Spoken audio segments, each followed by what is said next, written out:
गोत्रीय ब्राह्मण हूं। इस मुकदमे में रामलला नाबालिग है। जब कोई नाबालिग होता है तो माता पिता और गुरु उसका पक्ष लेते हैं। मैं मुकदमे में मेरे ठाकुर मना भी करेंगे तो मैं उनकी बात नहीं मानूंगा। जब हनुमान जी मेघनाद का नागपाश उतार सकते हैं, आग लगे इस रामानंदाचार्य पद को जो बाधक बन रहा हो। मैं जजों की निचली कुर्सी पर बैठूंगा और शास्त्रीय साक्ष्य देकर न्यायाधीशों को मैं सहमत करूंगा अपने पक्ष से। इसके बाद हुआ ये रामदेव जी की 11 जुलाई 2003 से बहस का प्रारंभ हुआ। जजों ने पूछा कि आप विटनेस देंगे? मैं साक्ष्य दूंगा। आप तो देख नहीं रहे, कैसे साक्ष्य देंगे? मैंने कहा आप हमसे साक्ष्य मांग किसके रहे? उन्होंने कहा हम आपसे शास्त्रीय साक्ष्य मांग रहे हैं। मैंने कहा महोदय न्यायमूर्तियों, शास्त्रीय साक्ष्य देने के लिए भौतिक आंखों की आवश्यकता नहीं होती। सर्वस्य लोचनम शास्त्रम यस्य नास्त्यन्य एव सः। शास्त्र ही सबकी आंखें हैं। शास्त्र जिसके पास नहीं वो अंधा है। मेरे इस वक्तव्य को उच्च न्यायालय ने मान लिया। इतिहास में पहली बार ऐसी घटना घटी जब एक बंद आंख वाला व्यक्ति कोर्ट के सामने साक्ष्य देने प्रस्तुत हुआ।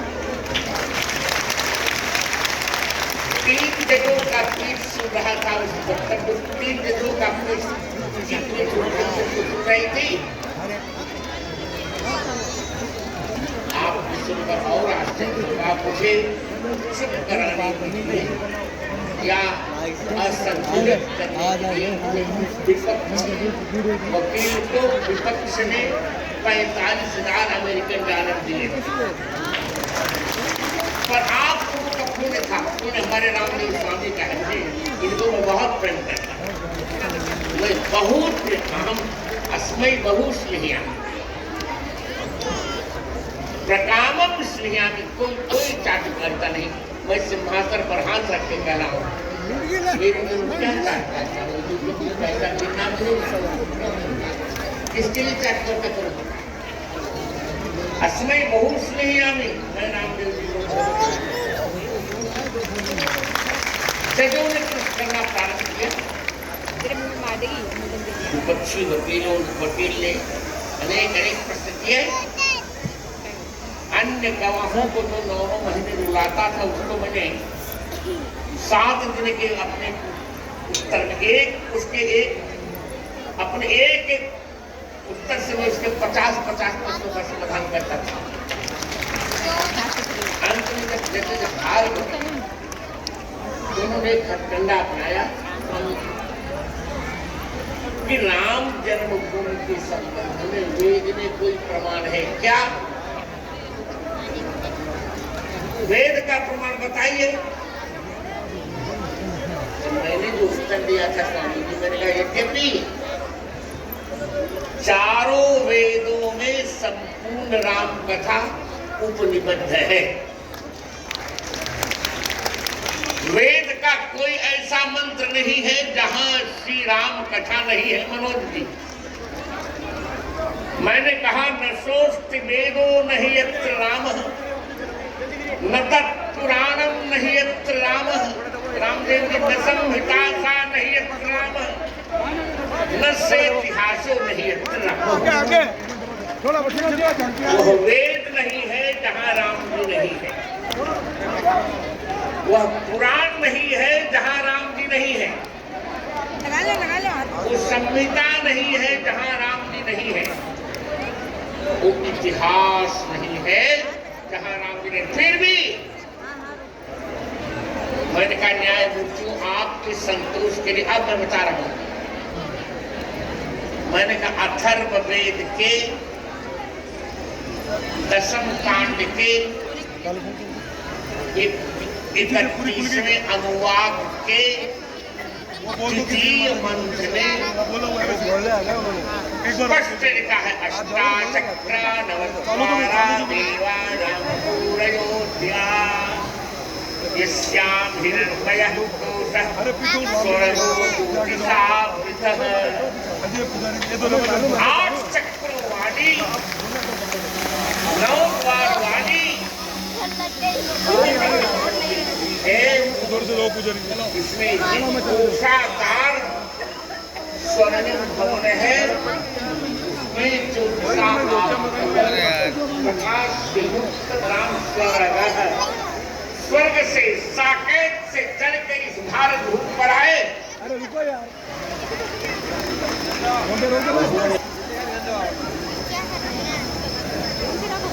क्या वेद में राम बैठ जाओ मैंने कहा कि हुआ है।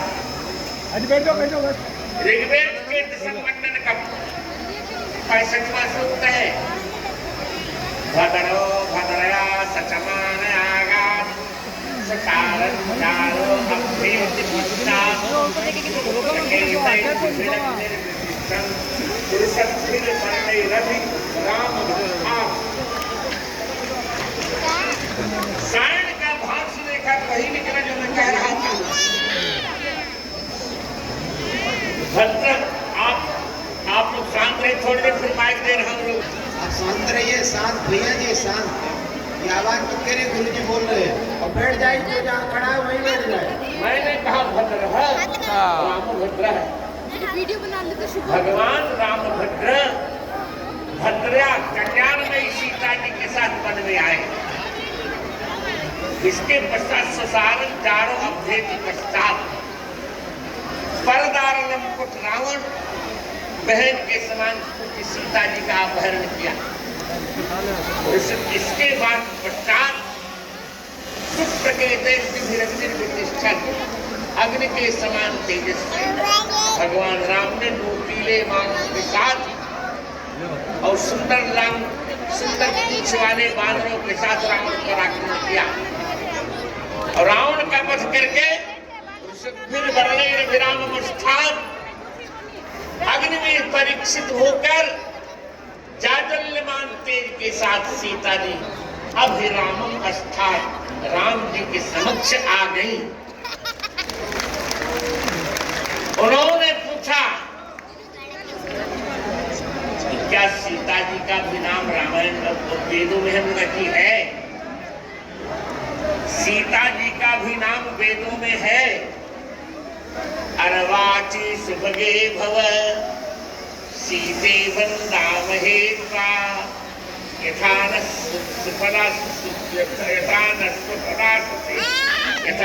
सुखदाससे।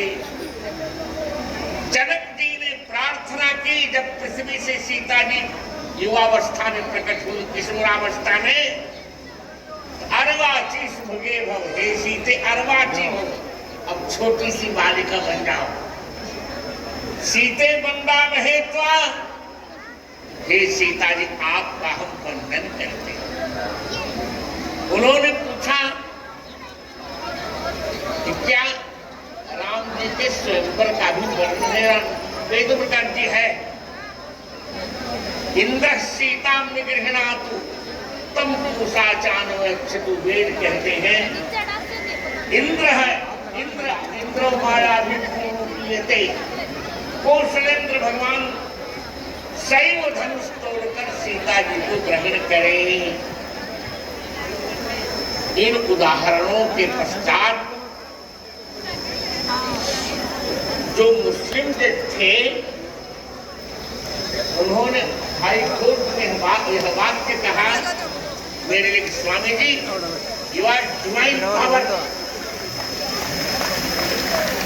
मैंने कहा no, I am divine power, I am not divine power, but I have been sent here by divine power। मैं ईश्वर नहीं हूँ, पर इस कार्य के लिए मैं ईश्वर के द्वारा भेजा गया हूं। इस निर्णय का प्रभाव ये पड़ा मित्र,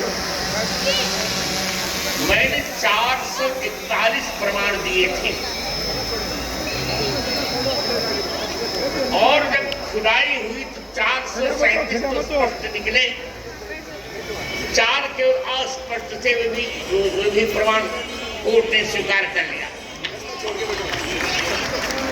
वेद ने इतनी तक व्यवस्था दी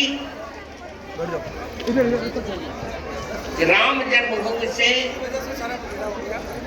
300 धनुष दूर पर सरयू जी विराजमान है उत्तर दिशा में। आज भी नापा गया 300 धनुष दूर पर ही आज भी सरयू जी है। इस कालखंड ने भी उस सीमा का उल्लंघन नहीं किया। इसके पश्चात उन्होंने पूछा कि राम जन्मभूमि के संबंध में प्राचेतस कुछ कहते हैं वाल्मीकि? मैंने कहा हाँ कहते हैं, खुलकर कहते हैं कि राम जन्मभूमि वो है जहां ज्योतिष के अनुसार 5 ग्रहों की दृष्टियां पड़ती हैं। मेष के सूर्य की दृष्टि, मकर के मंगल की दृष्टि, तुला के शनि की दृष्टि, कर्क के बृहस्पति की दृष्टि और मीन के शुक्र की दृष्टि। ज्योतिष से भी देखा गया तो यथावत निकला। और आप लोगों के आशीर्वाद से मेरा तो कुछ नहीं। आज यह कहने के लिए मैं उत्साहित हूं। मुझे बोलने दे, छोड़िए आप उनको डिस्टर्ब निकल जाए। आज मैं यह कहने के लिए उत्साहित हूं। भरत जी को गिलानी थी कि प्रभु के एक ही कार्य में आए, मैं भगवान के किसी काम नहीं आया और मुझको कोई ज्ञान नहीं। भले जन्म के 2 महीने पश्चात हमने अपनी आंखों को विदा कर दिया हो, भले मेरे पास बहुत पैसे न हो, भले बहुत आश्रम न हो, भले बहुत चेला सेवक न हो, पर मेरी प्रतिभा प्रभु श्री राम के काम आई। इससे मैं अपने जीवन से बहुत संतुष्ट हूं। 73 वर्ष मैंने आप लोगों के स्नेह में रहकर खेल कर दिखाए और 100 बिताने हैं और काम इतना बड़ा है कि मुझे 50 और चाहिए। मेरे मन में कोई लिप्तता नहीं रह गई। जो एक आचार्य को करना था वो कर लिया और जो करना है वो करना। तीनों जिन पर भाष्य लिखकर लोग आचार्य बनते हैं, वल्लभाचार्य के बाद महाराज की परंपरा समाप्त हो गई थी। 600 वर्ष के पश्चात, ये मैं बिरुदावली नहीं बता रहा हूं, आपको बता रहा हूं कि बंद आंखों के होने पर भी हमने कितना किया होगा। आपको सुखद अपने भाई को बताने में अच्छा लग रहा है मुझे। 1998 में तीनों गीता जी पर, ब्रह्म सूत्रों पर और क्या नाम 10 शंकराचार्य 11 विष्णु पर मैंने भाष्य लिखा और अब वेदों पर भी काम कर रहा हूं।